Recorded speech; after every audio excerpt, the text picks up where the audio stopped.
When I was 10 years old, a group of people belonging to a house-to-house ministry introduced the gospel to my family. At that time, I had difficulty understanding what they shared.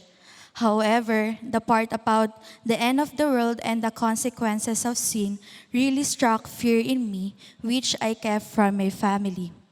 I created a false sense of comfort and security by entering into a relationship only to end up still being fearful and alone.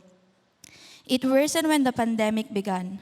I pushed myself to serve God out of fear, which only led me to sink deeper into my unstable emotions. It got to a point where I had suicidal thoughts because my loneliness and fears were consuming me already. I knew it was wrong to take one's own life.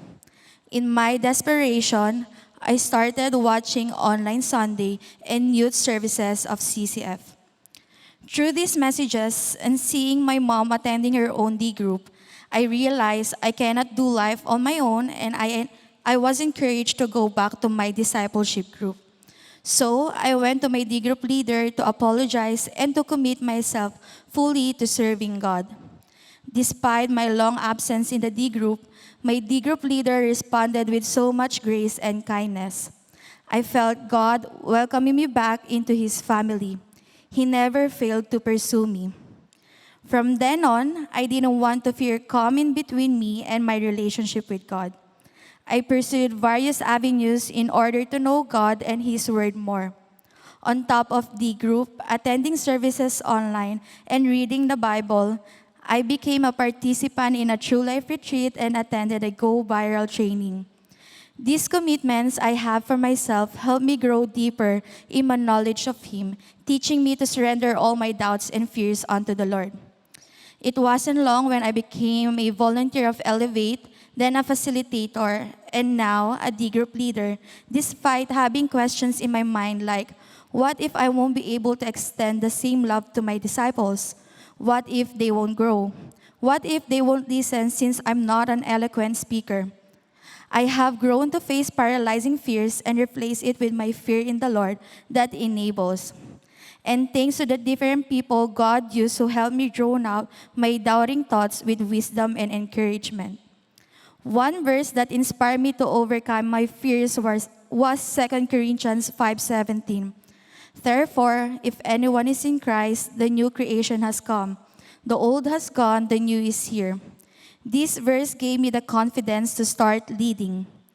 The Lord blessed me with various opportunities to exercise faith over fear. My zeal to share the gospel grew so much that I would intentionally message my friends and the people who have hurt me in the past to ask for their prayer requests. Some of them made fun of me, while the others simply didn't reply. Some not only rejected the gospel, but they also mocked me, laughed at me, and brought up my past. They even asked me if I was feeling off, as they were not used hearing me share the gospel and pray for others. I felt sad knowing that it was God they were rejecting and not me. Nonetheless, I held on to the promises of God and did not allow fear to cripple me. Even after the pandemic, I continued to invite them to attend youth service by tagging them in comments, sending the stream link, and inviting them on site to join the service. Truly, our efforts for the Lord will never be in vain, because a few of my friends have heard the gospel and now walking in faith by God's grace. I learned not to focus on my own emotions and to fix my eyes on Him. Today, I am leading my own small group of 5 faithful ladies in CSF Maine and another D group of 4 faithful students from Elevate Nangka.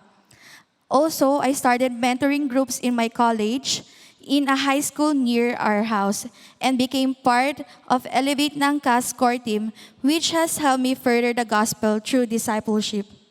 It was in the chaos of pandemic that I realized that it's not yet too late to run back to God.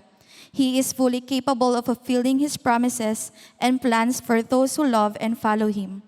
I am Franchelle Rin. It's only with Jesus in me that I can make difference for His glory. To God be all the honor and praise.